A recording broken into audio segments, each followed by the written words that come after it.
Boa noite a todos. Feliz sábado, uma alegria vê-los mais uma vez. Espero que a sua semana tenha sido tão abençoada quanto a minha.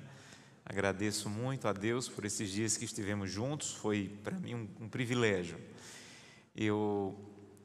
Estamos hoje na última noite da nossa semana de oração. Vamos concluir amanhã pela manhã com a mensagem pela manhã e a Santa Ceia às 3h. Vocês já receberam as informações. Que Deus prepare o nosso coração para que essa ceia, com essa conclusão da semana de oração, seja uma renovação na nossa vida espiritual. Quero mais uma vez dar uma boa noite para todos que estão nos acompanhando. Deus seja louvado por seu interesse de, mesmo em casa, acessar e escutar a palavra de Deus. Um feliz sábado para você também. Quero convidá-los a abrir a Bíblia no livro de Gênesis. Nós vamos começar com Gênesis, capítulo 1. Gênesis, capítulo 1. Gênesis, capítulo 1. Acabamos de orar, mas, já que abrimos a Bíblia, vamos falar com Deus novamente. Querido e eterno Pai, sempre que abrimos a Bíblia, nós paramos para falar contigo e pedir a tua orientação, direção para o que vamos estudar. Eu te agradeço pela oportunidade que tive de compartilhar algumas coisas que o Senhor colocou no meu coração com a igreja aqui no IACS e com todas as pessoas que nos acompanharam pela internet.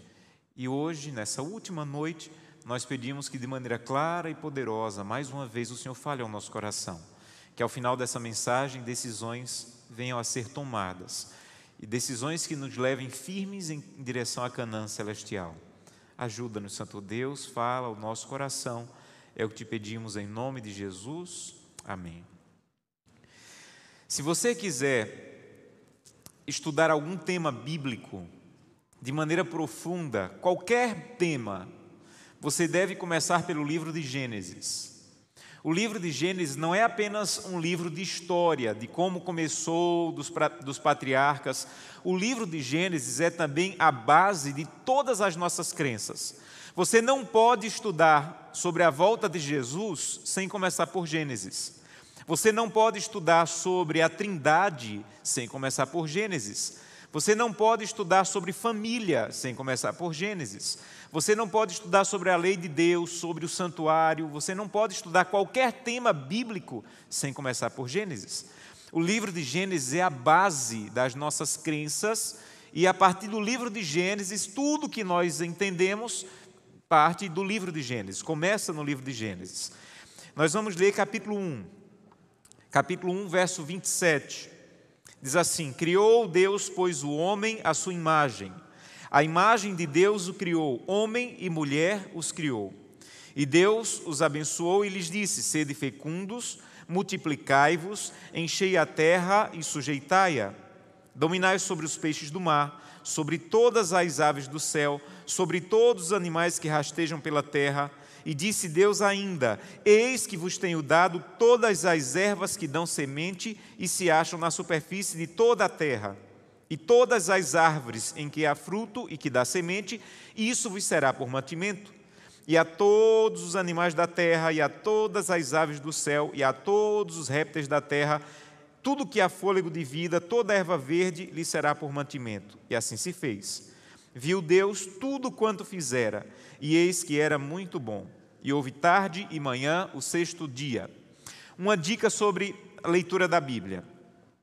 Sempre que você lê um texto bíblico, você tem que entender que a Bíblia não foi escrita na nossa cultura. Ela foi escrita, o Antigo Testamento, na cultura judaica. E a Bíblia precisa, para ser plenamente compreendida, de uma pequena compreensão da cultura judaica. E uma coisa importante que lhe ajuda muito na compreensão do texto bíblico é entender que na cultura judaica, quando eles queriam enfatizar alguma coisa, eles repetiam. Então, na língua hebraica bíblica, eles não usavam superlativo. Quando eles queriam escrever, por exemplo, santíssimo, eles escreviam santo, santo, santo. Então, quando o tradutor está lendo e aparece a palavra santo, santo, santo, ele entende que aquele é o superlativo do hebraico. Então, sempre que você quer entender a ênfase você deve procurar a palavra que mais se repete. Porque se você encontrar a palavra que mais se repete, você vai encontrar a ênfase ou o objetivo principal do que você está lendo. Por exemplo, nesses versículos que nós lemos, há uma pequena palavra que é a palavra que mais se repete. E às vezes nós passamos por ela despercebidos, mas se você pular essa palavra, você vai perder a compreensão de muito do que Gênesis 1 e 2 querem nos ensinar. A palavra é a palavra todo e toda, todo e toda, todo e toda, todo e toda. Em algumas versões, 15 vezes se repete essas palavras. Todas as aves do céu, todas as aves do céu, todas as árvores, todas as ervas, tudo que dá fruto, tudo que dá sementes. Deus disse assim: eu criei tudo, tudo pertence a mim. Então, um dos grandes objetivos de Gênesis 1 é dizer: tudo pertence ao Senhor, tudo. Todas as árvores, todas as plantas, todas as ervas, todos os animais, todos os répteis, todos os peixes, Deus criou tudo.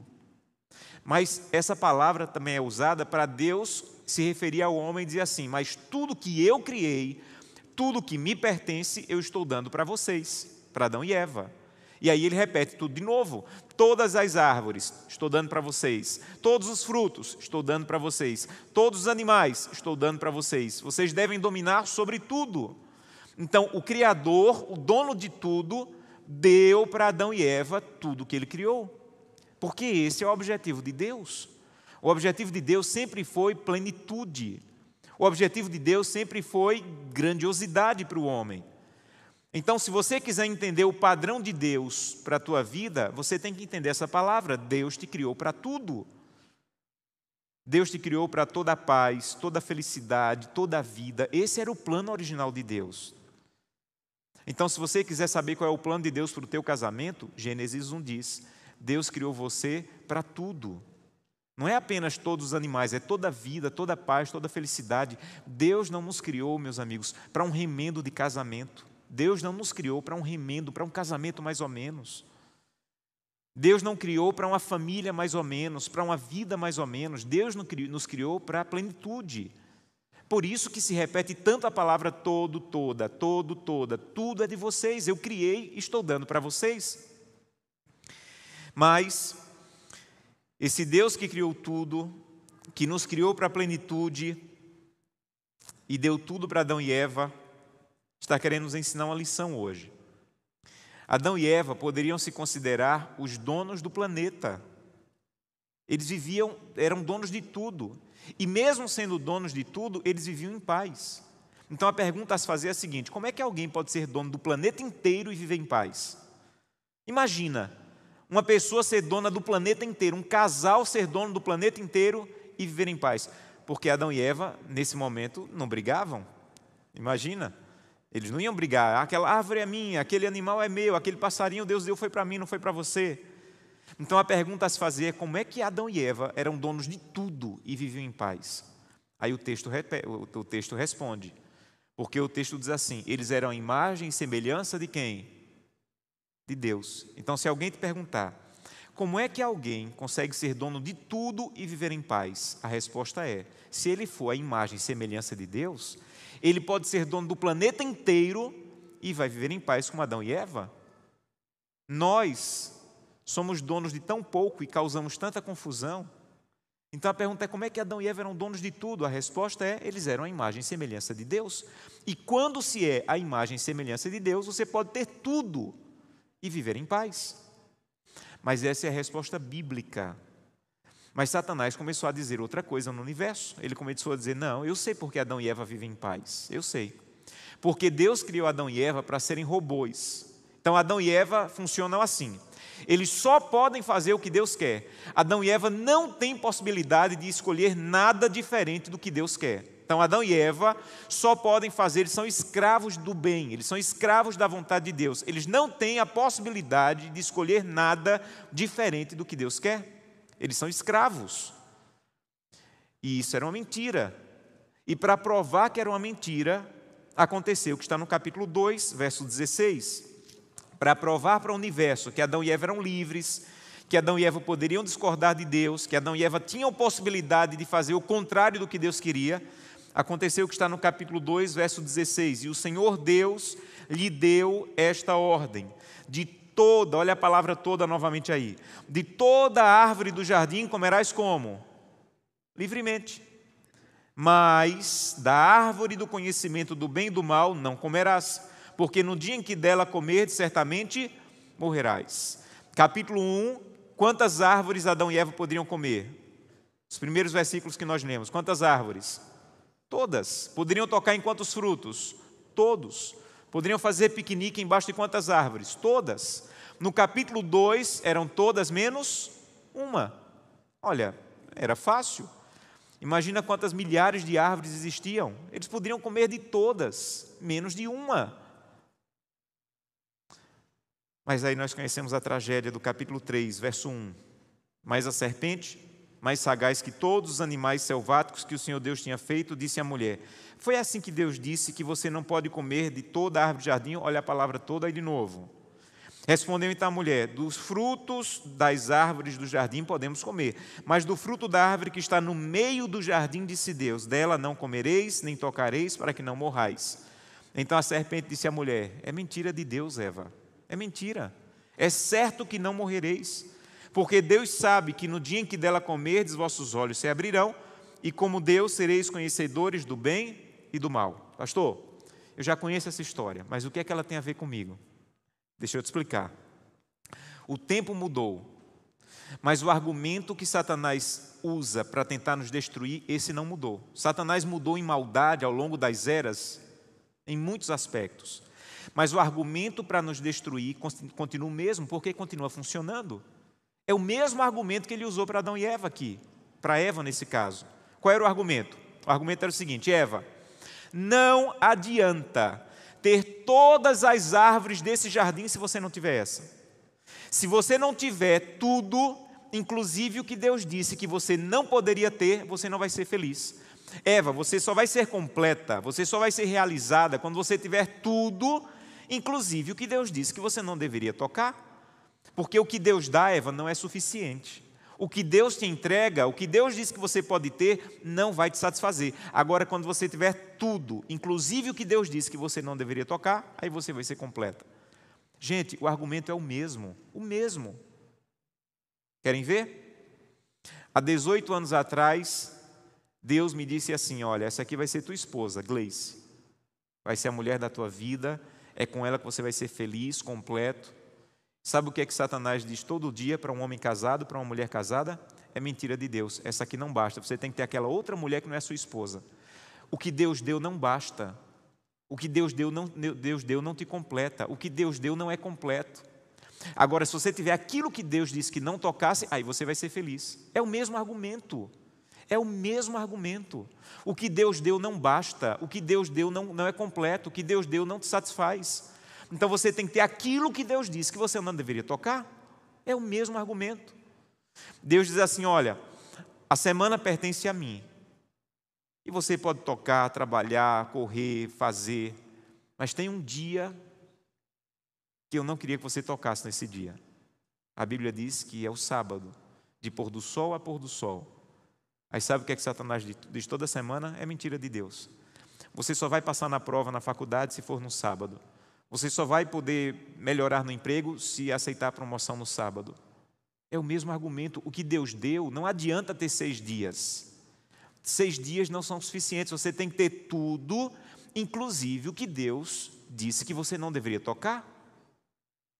Deus diz assim: olha, vou te dar a vida, vou te dar o sustento, vou te dar força, vou te dar sabedoria. E por teu tempo, por teu esforço, você vai receber o salário. E uma parte desse valor eu não quero que você toque. A Bíblia chama esse valor de dízimos e ofertas. E Satanás diz assim: é mentira de Deus.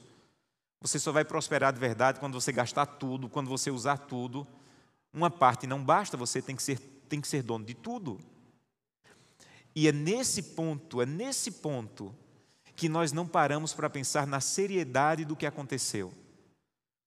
Porque depois que nos tornamos pecadores, a palavra tudo, todo, ela mudou completamente de sentido. Em Gênesis 1, ser dono de tudo não era nenhum problema. Em Gênesis 3, ser dono de tudo se tornou um grande problema, porque agora nós éramos diferentes de Deus, egoístas. E um coração egoísta não pode ser dono de tudo. Então, o que Gênesis está querendo ensinar para mim e para você é: Satanás continua com o mesmo argumento, dizendo o que Deus deu não basta, o que Deus deu não é suficiente, o que Deus te oferece não vai te satisfazer. Agora, quando você tiver tudo, inclusive o que Deus disse que você não deveria tocar, aí você vai ser completo.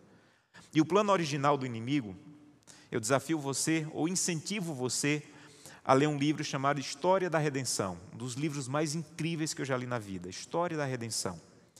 E esse livro diz que o plano original do inimigo era o seguinte: eu vou tentar Adão e Eva. Se eles caírem, aí Deus não vai ter jeito. Porque se Deus destruir Adão e Eva, eu vou dizer: está vendo bem que eu disse que Deus não amava. Se Deus passar a mão na cabeça deles, eu vou dizer: se passar a mão na cabeça deles, tem que passar na minha também. Então, na cabeça do inimigo não tinha saída para Deus. Ou Deus iria destruir Adão e Eva e servia para ele, ou Deus iria passar a mão e dizer assim: não é nada não, um pecadozinho, não tem nada não, deixa para lá. Isso também servia para ele. O que Satanás não conhecia era a graça de Deus, descrita no capítulo 3, verso 21, um dos versículos mais lindos da Bíblia para mim. Fez o Senhor Deus vestimenta de peles para Adão e sua mulher e os vestiu. E nesse momento, Deus apresenta publicamente um plano que a Bíblia diz que já estava pronto desde a fundação dos tempos, o plano da redenção. E o plano da redenção são 3 pontos. Se você não entender esses 3 pontos, você não entende a salvação. Primeiro, você é pecador. Se você não chegar a essa conclusão, não importa quão nobre você pareça, não importa quão bondoso você pareça, você e eu somos pecadores. Esse é o primeiro ponto do plano da salvação. Quem não entender esse ponto, aqui não passa. Não passa. Eu sou pecador. Eu sou pecador. Eu sou pecador. E vou continuar sendo até a glorificação. Estou num processo de santificação, de transformação, mas sou pecador. Em pecado me concebeu minha mãe, a Bíblia diz. Segundo ponto do plano da salvação: Jesus Cristo veio morrer na cruz do Calvário para resolver o problema do meu pecado. Terceiro ponto: esse Jesus vai voltar para me levar de volta para o céu, para devolver tudo o que o pecado me tirou. Eu sou pecador, Jesus veio morrer por mim, por meu pecado, por causa da minha culpa, e Jesus vai voltar e vai nos levar de volta para o céu para devolver tudo.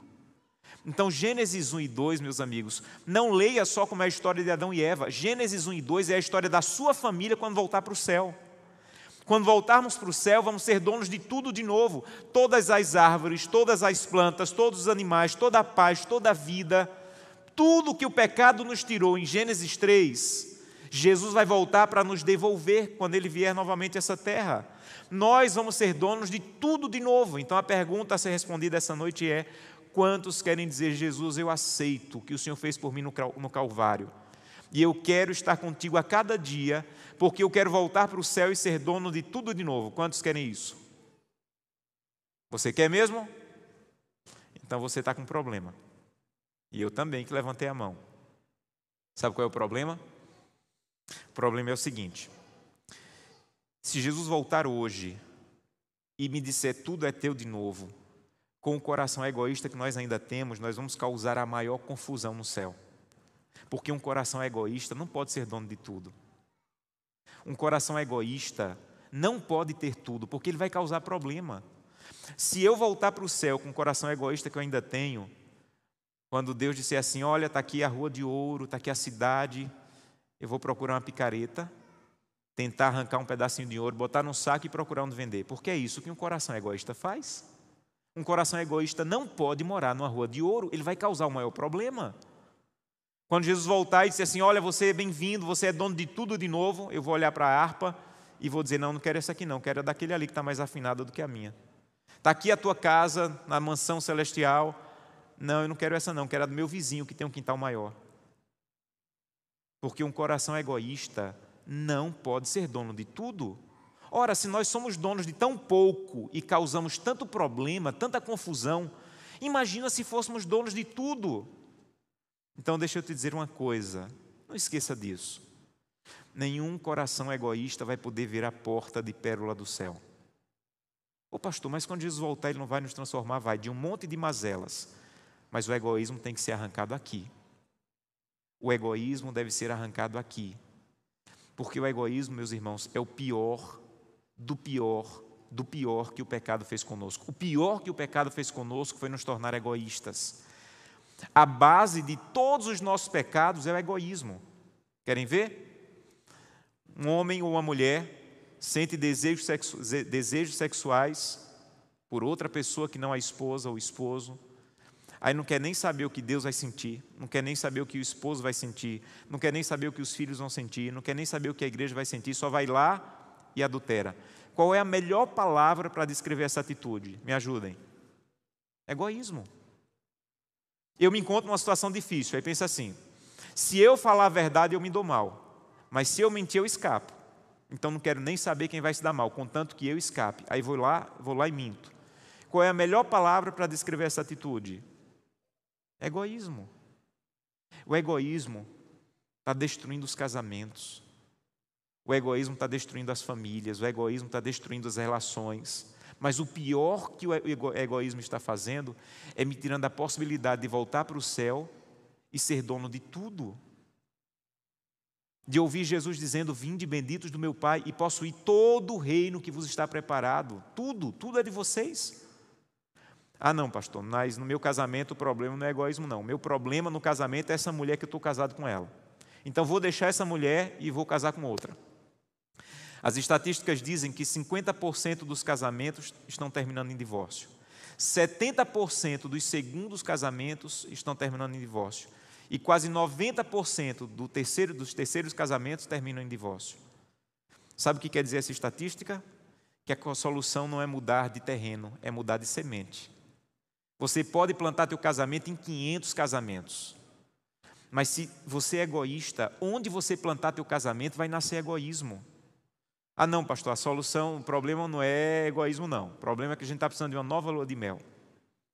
E você junta um dinheiro, vai para a Europa e passa 20 dias lá lindos e volta para briga, confusão e divórcio. Porque não adianta mudar de terreno, tem que mudar a semente. Não importa onde você plante o teu casamento. Se alguma coisa não acontecer aqui, só vai brotar egoísmo, só vai brotar discórdia. Então a solução é, Senhor, eu quero voltar para o céu, mas o que eu faço com o meu egoísmo? E Deus nos apresenta o método divino de arrancar o egoísmo do nosso coração. E é com isso que eu quero concluir. Deus tem um método, que é o método de Deus de arrancar o egoísmo do nosso coração. E o método de Deus é nos dar coisas para cuidarmos.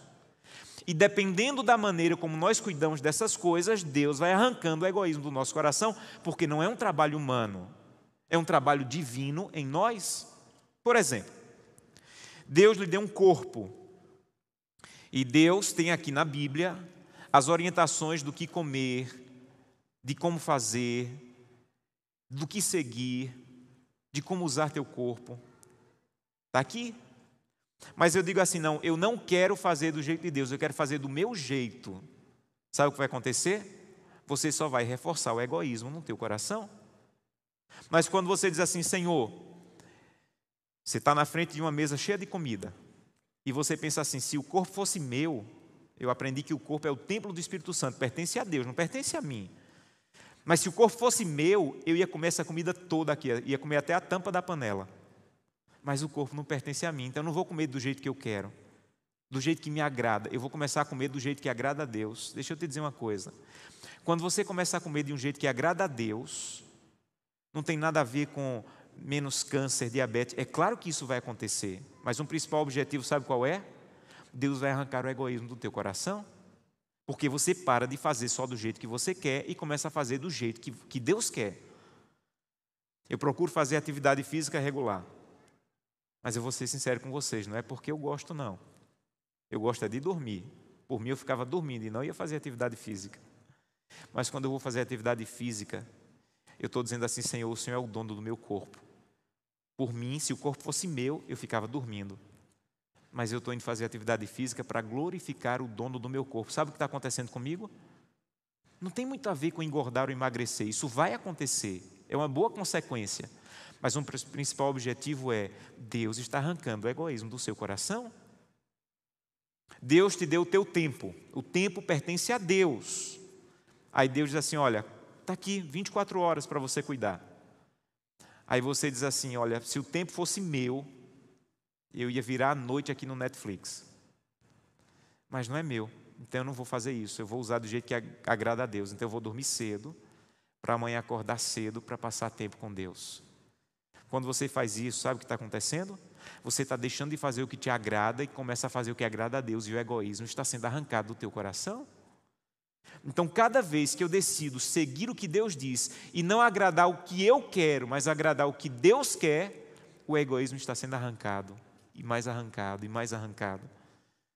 Cada vez que você recebe um valor e você diz assim: se o dinheiro fosse meu, se tudo fosse meu, ia estourar esse dinheiro todo. Mas a Bíblia diz que tudo pertence a Deus, então eu vou honrar a Deus com as primícias, os dízimos e ofertas. Sabe o que é que você está fazendo isso? Sabe por que você está fazendo isso? Sabe o que acontece quando você faz isso? O egoísmo está sendo arrancado do teu coração. Fica tranquilo, que quando você resolve guardar o sábado, não é porque o dia de Deus vai se tornar melhor por isso, não. É você que vai ganhar com isso. Fica tranquilo, se você decidir: eu não vou ser fiel a Deus nos dízimos e ofertas, fica tranquilo, a causa de Deus vai continuar vencendo. Mas o seu egoísmo vai ser mais forte a cada dia. Então, o que Deus colocou para você cuidar é, na verdade, um teste, um preparo do que Deus está preparando para você no céu. Quando Deus diz assim: seja fiel num pouco, lembra desse verso? Que sobre o muito te colocarei, é isso que Deus está dizendo. Josanã, cuida desse corpo que vai durar aí 120 anos, porque quando você chegar no céu, eu vou te dar um corpo eterno. Se você é incapaz de cuidar de um corpo de 120 anos, como você quer cuidar de um corpo eterno? Josanã, seja capaz, me honre com um pouco de dinheiro que eu vou colocar em tuas mãos. Ajude as pessoas, compartilhe, seja fiel. Porque quando você chegar na minha casa, você não vai receber mais em real. Você não vai receber mais em salário mínimo. Você vai morar numa cidade que a rua vai ser de ouro e as paredes vão ser de pedras preciosas. Mas se você for capaz de me honrar com um pouco que eu coloquei nas tuas mãos na terra, você não vai ter problema de morar numa cidade que a rua é de ouro. Você entende? Então o que Deus está fazendo comigo e com você hoje é um preparo para nos devolver tudo de novo e sermos capazes de honrar a Deus com tudo que Ele colocar em nossas mãos. Primeira vez que alguém ofereceu alguma coisa a Deus, capítulo 4 de Gênesis. Capítulo 4, vamos ler a partir do verso 1. Coabitou o homem com Eva, sua mulher, esta concebeu e deu à luz a Caim. Então disse: adquiri um varão com o auxílio do Senhor. Depois deu à luz a Abel, seu irmão. Abel foi pastor de ovelhas e Caim lavrador. Aconteceu que no fim de uns tempos trouxe Caim do fruto da terra uma oferta ao Senhor. Abel, por sua vez, trouxe das primícias do seu rebanho e da gordura deste. Agradou-se o Senhor de Abel e de sua oferta, ao passo que de Caim e de sua oferta não se agradou. Irou-se, pois, sobremaneira Caim e decaiu-lhe o semblante. Tem gente que diz assim: Deus se agradou da oferta de Abel e Deus não se agradou da oferta de Caim. Não é isso que o texto bíblico diz. Olha para o texto bíblico. O texto bíblico diz assim: agradou-se o Senhor de Abel. Então, o que agradou a Deus a princípio não foi a oferta de Abel, foi o coração de Abel, que não era egoísta e que não queria fazer só do jeito dele. Abel queria fazer do jeito de Deus. Por isso que o texto diz: agradou-se o Senhor de Abel e também do que Abel ofereceu. Porque o que agrada a Deus não é quanto você dá, é quem você é. O que importa para Deus de verdade não é quanto você tem, é quem você é, o que você está permitindo que Ele faça no teu coração. É isso que agrada a Deus. Deus não se agradou da oferta de Caim. Não é isso que o texto diz. O texto diz assim: não se agradou o Senhor de Caim. O Senhor não se agradou de Caim. Por que Deus não se agradou de Caim? porque a Caim só queria fazer do jeito dele. Isso só estava reforçando o egoísmo. E quando Deus vê alguém que só faz por egoísmo, o que ele oferece também não agrada a Deus. É por isso que eu preguei em um desses sermões que Deus não quer só o teu sábado. Deus quer o teu domingo, a tua segunda, a tua terça, a tua quarta, a quinta, a sexta. E o sábado é para você celebrar um Deus que você aprendeu a andar com Ele e permitir que Ele tire o egoísmo do teu coração todo dia da tua vida. Então o que nós precisamos entender é: Deus está voltando para nos devolver tudo. E para podermos ouvir tudo é seu, alguma coisa tem que acontecer no nosso coração. O egoísmo tem que ser arrancado. E a maneira de Deus arrancar é colocar coisas em nossas mãos. Como é que você tem usado a internet? Como é que você tem usado as músicas que você ouve? Como é que você tem usado o teu tempo? Como é que você tem usado o teu corpo? Como é que você tem usado os recursos que Deus colocou em tuas mãos? Porque é isso que nós vamos levar para o céu, um caráter transformado, ao ponto de andarmos tão pertinho de Jesus, que quando chegarmos na porta do céu, não vamos olhar nem para a rua de ouro, nem para a porta de pérola, vamos olhar para Jesus, que foi quem nós aprendemos a olhar diariamente aqui. E o que vai nos importar não é a rua de ouro a princípio, o que vai nos importar é estarmos pessoalmente, frente a frente, aquele que nós aprendemos a caminhar com Ele, viver com Ele, fazer a vontade dEle. Último versículo e termino com a história. Apocalipse capítulo 12. Apocalipse capítulo 12, verso 11. Aqui está falando dos salvos. E segundo Apocalipse 12, 11, olha quem serão os salvos. Apocalipse 12, 11. Eles, pois, o venceram. Eles, pois, o venceram. Aqui está falando dos vitoriosos, que serão salvos. Quem serão os vitoriosos? Segundo Apocalipse 12, 11. Eles venceram por causa do sangue do Cordeiro e por causa da palavra do testemunho que deram, porque mesmo diante da morte não amaram a própria vida. Duas características dos vitoriosos, segundo Apocalipse 12, 11. Primeira, lavaram suas vestes, o seu caráter, no sangue do Cordeiro. Foram justificados pela fé. Segundo, não amaram a própria vida. Essa é a segunda característica. Sabe qual é o nosso problema? Nós amamos muito a nossa própria vida. Nós amamos comer o que nos agrada. Nós amamos fazer o culto quando nos agrada, ler a Bíblia quando nos agrada. Nós amamos orar quando nos agrada. Nós amamos contribuir, ser fiel quando nos agrada. Sabe quem são os vitoriosos? São os que chegam à conclusão: eu tenho que parar de me agradar. Porque quanto mais eu me agrado, mais egoísta eu me torno. Eu tenho que começar a agradar a Deus. Porque quanto mais eu agrado a Deus, mais santo eu me torno. Mais parecido com Cristo eu me torno. Mais capaz de ouvir Jesus dizendo: sejam bem-vindos, tudo é de vocês novamente, eu me torno. Alguns anos atrás eu tive o privilégio de ouvir um missionário norte-americano chamado Wes Stanford. E eu participei de uma reunião, de um congresso em que ele estava falando. Ele faz parte de uma ONG que visita os países perseguidos, que sofrem dura perseguição religiosa. E ele vai lá para fortalecer os irmãos, para ajudá-los.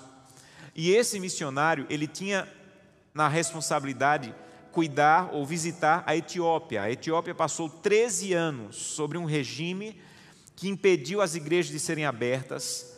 Muitos cristãos foram mortos, espancados, presos. E esse missionário, ele ia para a Etiópia para ajudar, para fortalecer. E ele se encontrava com os irmãos escondidos nas florestas, nas cavernas, para tentar fortalecer a fé deles. E ele disse que um dia foi para uma cidade no sul da Etiópia chamada Sodo.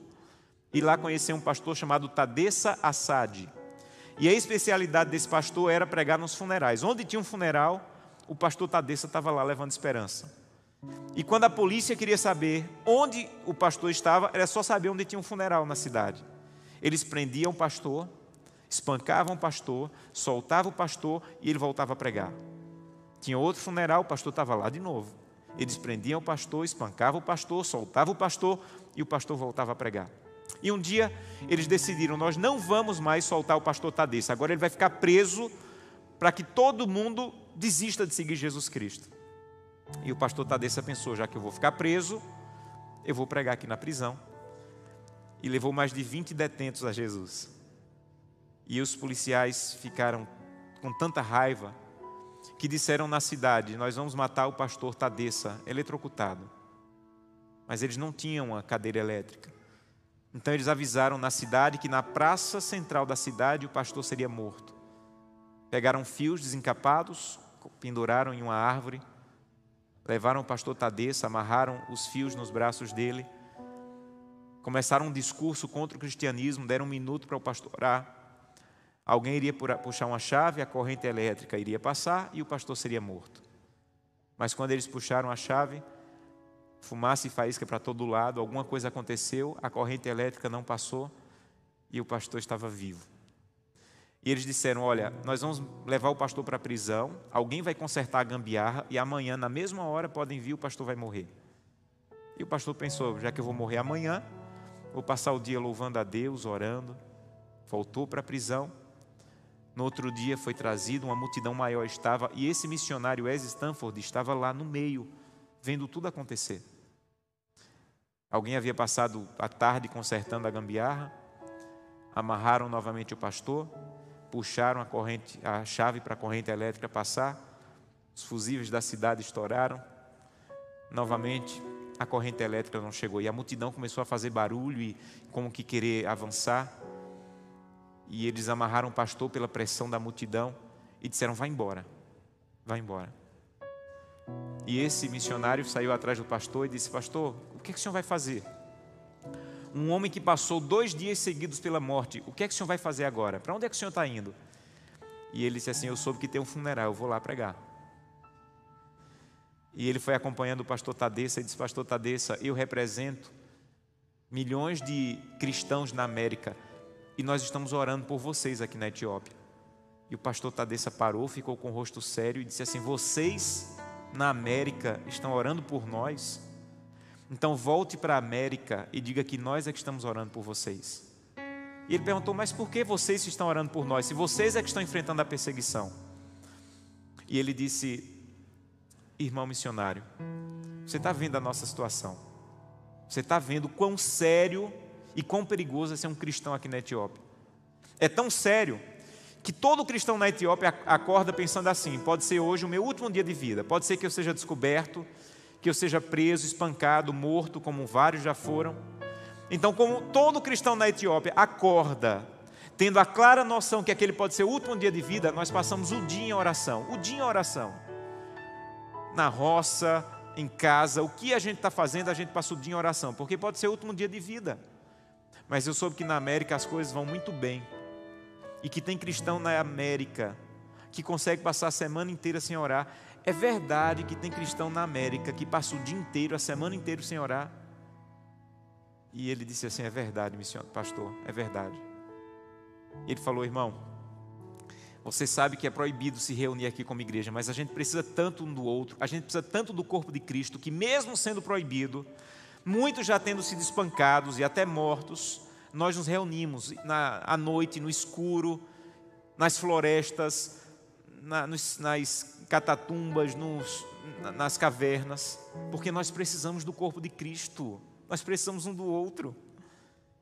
Mas eu soube que na América vocês têm igreja em todos os bairros, e mesmo podendo ir para a igreja a hora que quiser, que ninguém vai entrar para te espancar, tem cristão que no dia de culto não vai para a igreja, fica em casa. É verdade que tem cristão que no dia de culto não vai para a igreja, fica em casa, assistindo ou fazendo qualquer outra coisa. E ele disse assim: é verdade, é assim que acontece na América. E ele disse assim: missionário, eu tinha na minha congregação só a minha Bíblia, só uma Bíblia. E quando eu comecei a perceber que eu seria preso, eu reuni minha igreja à noite no escuro e disse: irmãos, o que nós temos de mais valioso é a Bíblia, e eu não tenho mais como guardá-la. Se eu for preso, eles vão destruir a Bíblia. Se alguém for preso e ficar com a Bíblia, vai destruir a Bíblia. Então eu vou fazer o seguinte: E ele disse assim: missionário, com minha própria mão, eu comecei a rasgar as páginas da Bíblia e comecei a dar um pouco para cada um, para cada família guardar escondido. Era mais fácil esconder pedaços da Bíblia do que uma Bíblia inteira. Então cada um levou um pedaço da Bíblia para casa. E à noite, missionário, quando eu estou pregando no escuro, no meio do meu sermão, eu digo assim: eu preciso de Isaías 53. E lá do meio do escuro, alguém se levanta e do fundo do coração começa a recitar Isaías 53, porque ele decorou aquela página que levou para casa. Mas eu soube que na América vocês têm 10 Bíblias em casa e tem cristão que passa a semana sem ler nenhuma. É verdade que vocês podem ter quantas Bíblias quiserem, mesmo assim não leem? E o missionário disse assim: é verdade, nós é que estamos precisando de oração. Meus irmãos, nós estamos urgentemente precisando de oração, urgentemente. Porque nós temos muito, mas o egoísmo tem tomado tanto conta do nosso coração, que nós só fazemos do nosso jeito, mesmo sabendo que está em oposição ao jeito de Deus. Nós usamos o nosso tempo do nosso jeito, mesmo sabendo que está em oposição ao jeito que Deus quer que eu use o meu tempo. Nós assistimos coisas do nosso jeito, mesmo sabendo que está em oposição ao que Deus quer que eu assista, que eu coma. Nós vamos ouvir hoje uma música e eu gostaria de convidá-lo a ouvir com atenção a letra dessa. Quero convidá-lo hoje a tomar o que eu considero a segunda decisão mais importante da vida cristã. A primeira é aceitar Jesus Cristo e ser batizado. Essa é a decisão mais importante. A segunda é a decisão de dizer: Santo Deus, eu te autorizo a arrancar o egoísmo do meu coração. Eu tomei a decisão de entregar a vida em tuas mãos para voltar para o céu. Mas hoje eu entendi que eu só vou voltar para o céu e ser dono de tudo quando essa transformação acontecer no meu coração. Então eu te autorizo, arranca o egoísmo do meu coração.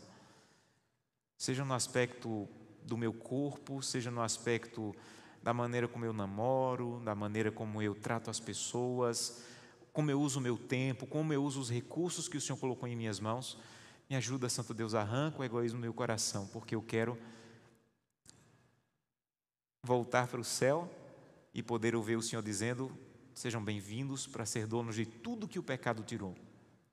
Então não vou pedir hoje que você fique em pé, eu não vou pedir que você levante a mão. Eu quero convidá-la a fechar os olhos e você conversar com Deus e dizer para Deus o que você entendeu da mensagem dessa noite. E dizer em quais aspectos da sua vida você precisa de ajuda, para que Ele te ajude a que esse egoísmo seja arrancado. Feche seus olhos, converse um pouco com Deus e ao final eu vou orar. Vocês que estão em casa, nos acompanhem, feche seus olhos e apresente para Deus a sua decisão.